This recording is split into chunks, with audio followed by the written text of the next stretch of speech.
Assalamualaikum dan salam sejahtera. Nama saya Nur Eva Adira binti Abdul Qadir, nomor metrik M20221000577. Sekarang saya berada di Sekolah Kebangsaan Kekapur, Kuala Lumpur, Sabah. Hari ini saya akan mengulas satu intipati yang bertajuk Dokumentari Permainan Moden Terhadap Perkembangan Kanak-kanak.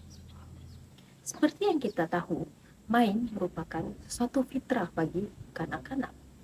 Main juga ada diterapkan dalam pelbagai permainan moden. Persoalannya, apakah permainan moden yang boleh membantu perkembangan kanak-kanak di peringkat tadika atau prasekolah dan seterusnya, apakah permainan moden yang dapat membantu kanak-kanak di peringkat taska pula? Berdasarkan kajian-kajian yang telah saya kaji dan saya selidiki, iaitu kajian-kajian KES, saya dapati permainan moden yang sesuai dalam membantu kanak-kanak di peringkat tadika atau prasekolah adalah permainan dice game ataupun permainan dadu. Manakala permainan moden yang sesuai bagi peringkat kanak-kanak taska pula adalah permainan busy board. Salah satu permainan moden yang sesuai bagi peringkat kanak-kanak tadika adalah permainan dice game, itu permainan dadu. Menerusi permainan ini, teori perkembangan Vygotsky memainkan peranan utama dalam pemilihan aktiviti dice game ataupun permainan dadu ini, di mana menerusi permainan ini, ia merangkumi pembangunan kemahiran kognitif, sosial, dan bahasa kanak-kanak. Berdasarkan teori Vygotsky, yang menekankan konsep ZPD, iaitu Zone Proximal Development, ataupun dalam bahasa Melayunya kita panggil sebagai Zon Pembangunan Proksimal, yang mana merujuk kepada kanak-kanak akan mendapat lebih banyak dengan ada bimbingan daripada bantuan daripada orang dewasa ataupun orang yang lebih berpengalaman.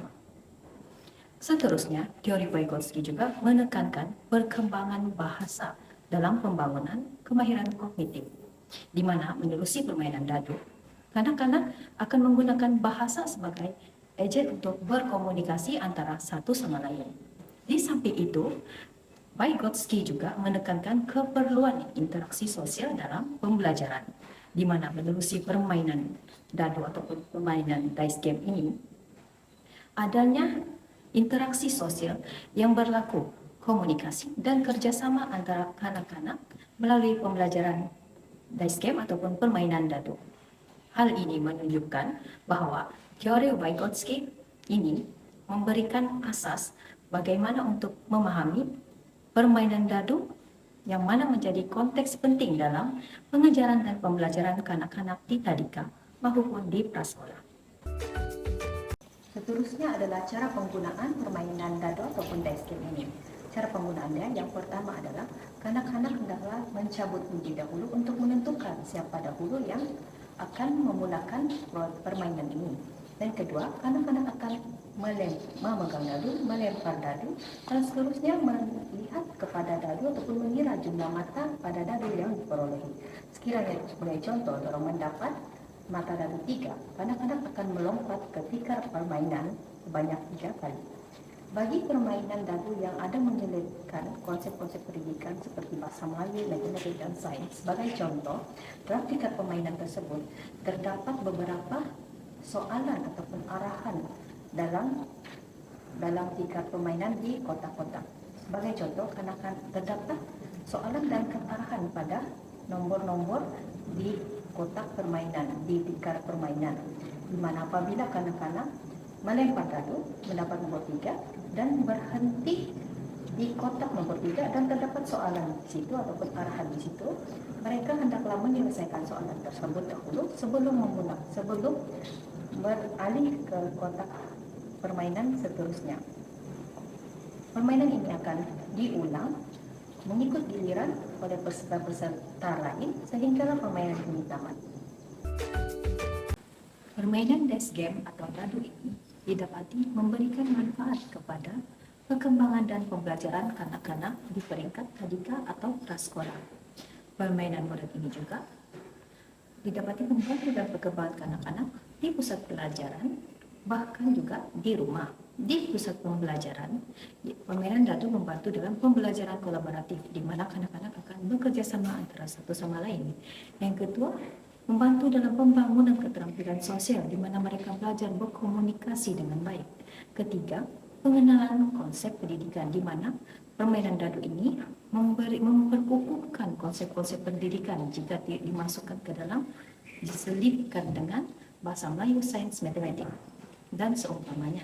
Dan yang keempat adalah evaluasi proses penilaian, di mana permainan dadu dapat menjadi alat penilaian kepada guru untuk menilai pemahaman kanak-kanak sama ada mereka memahami konsep-konsep tertentu. Contohnya matematik, adakah mereka memahami konsep matematik, operasi matematik, guru akan menilai melalui permainan ini. Dan yang kelima adalah permainan ini membantu dalam mendorong motivasi kanak-kanak, di mana permainan ini sangat menyeronokkan, di mana boleh menyebabkan kanak-kanak lebih bersemangat untuk mempelajari permainan ini, dan seterusnya mencipta suasana yang lebih positif. Seterusnya, permainan dadu ataupun dice game ini juga boleh dijalankan di rumah, di mana yang pertama dengan adanya interaksi dengan keluarga, permainan ini dapat membantu kanak-kanak untuk berkongsi ide dan mencipta pembelajaran yang menyeronokkan bersama keluarga. Yang kedua adalah pembelajaran informal, di mana sambil mereka berseronok di rumah, mereka dapat meningkatkan keupayaan kognitif dan seterusnya meningkatkan berbagai kemahiran. Yang ketiga adalah meningkatkan kemahiran motor halus, di mana dengan adanya penggunaan dadu sambil kanak-kanak memegang dan melempar dadu yang mana melibatkan gerakan jari dan seterusnya koordinasi mata dan tangan yang mana boleh meningkatkan kemahiran motor halus. Dan yang keempat adalah peningkatan kreativiti, di mana kanak-kanak dapat mencipta dadu sendiri ataupun permainan di mana peraturan sendiri yang mana boleh meningkatkan kreativiti mereka. Dan yang akhir sekali adalah permainan ini membantu di mana dia waktunya yang fleksibel, di mana ibu bapa ini dapat mengaplikasikan permainan ini dalam rutin harian kanak-kanak pada ujung minggu, di mana mereka bermain permainan ini sebagai alat pembelajaran tambahan. Menerusi permainan ini, dice game ini, sememangnya didapati permainan dice game atau dadu ini memang bermanfaat dalam pembelajaran kanak-kanak di pusat pembelajaran dan di rumah. Ini selaras dengan kajian daripada Adiba Normoklis et al. Pada tahun 2021 yang mana menyatakan permainan dadu atau dice game ini mempengaruhi kecekapan dan motivasi, ketekunan dan perhatian, dan seterusnya sikap kanak-kanak terhadap pembelajaran. Daripada kajian tersebut didapati terdapat perbezaan yang ketara sebelum dan selepas penggunaan permainan dadu, terutamanya melibatkan aspek pembelajaran. Sebentar tadi, saya telah membincangkan berkenaan permainan moden yang sesuai di peringkat tadika atau prasekolah, yaitu permainan dice game ataupun permainan dadu. Sekarang saya ingin membincangkan pula berkenaan permainan moden yang sesuai di peringkat taska, yaitu permainan busy board. Permainan busy board ini dapat dikaitkan dengan teori kognitif Piaget melalui unsur-unsur seperti sensori motor, simbol, dan pemikiran logik. Busy board menyediakan peluang untuk kanak-kanak untuk mengembangkan kemahiran kognitif, pemahaman konsep, dan seterusnya penyelesaian masalah. Piaget juga turut menekankan kanak-kanak dapat belajar melalui interaksi dengan persekitaran fizikal mereka.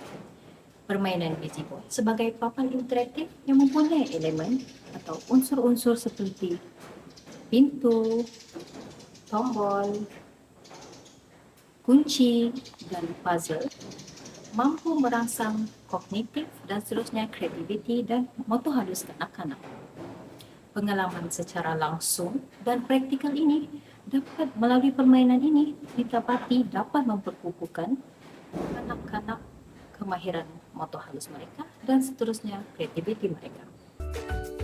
Seterusnya, cara penggunaan busy board pula adalah yang pertama, kanak-kanak diberi penerangan berkenaan jenis cara permainan dan seterusnya diberi pendedahan jelas berkaitan elemen-elemen yang terdapat pada busy board tersebut. Yang kedua, kanak-kanak diberikan demonstrasi cara penggunaan elemen-elemen tersebut seperti cara membuka pintu, memutar roda atau menyusun puzzle. Yang ketiga, kanak-kanak pula akan diberikan peluang secara mandiri ataupun berkumpulan untuk bermain permainan ini di samping adanya bimbingan dan seterusnya pengawasan minimum daripada guru.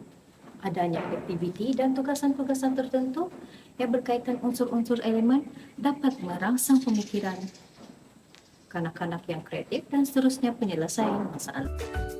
Kita beralih pula kepada bagaimana permainan moden Busyboard ini membantu dalam perkembangan kanak-kanak taska di pusat pembelajaran dan juga di rumah.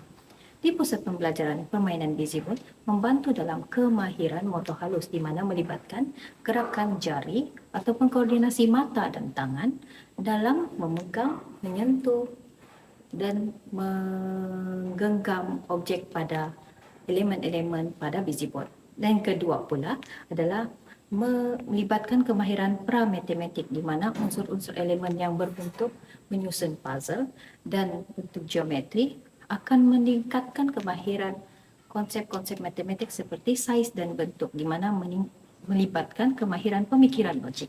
Yang ketiga adalah perkembangan bahasa di mana melalui interaksi dengan elemen-elemen kanak-kanak dapat meningkatkan pembendaharaan kata dan kosakata. Dan keempat adalah pembangunan keterampilan sosial di mana melalui permainan ini kanak-kanak dapat berinteraksi, berkomunikasi dan bekerja sama dengan rakan-rakan yang lain. Dan yang kelima adalah memupuk imajinasi dan kreativiti melalui unsur-unsur elemen seperti elemen pada Busyboard membuka pintu dan segalanya, ia membantu kanak-kanak merangsang imajinasi mereka dan seterusnya kanak-kanak dapat memupuk kreativiti melalui elemen tersebut dengan kanak-kanak bercerita berkenaan elemen-elemen tersebut. Di rumah, permainan Busyboard dapat dijadikan sebagai satu aktiviti yang menyeronokkan, di mana dapat membina perkembangan kognitif kanak-kanak menerusi aktiviti bermain bersama keluarga. Kedua pula, permainan Busyboard ini dapat membantu dalam pembangunan kemandirian di mana kanak-kanak dapat belajar dengan sendiri melalui elemen-elemen yang terdapat pada Busyboard.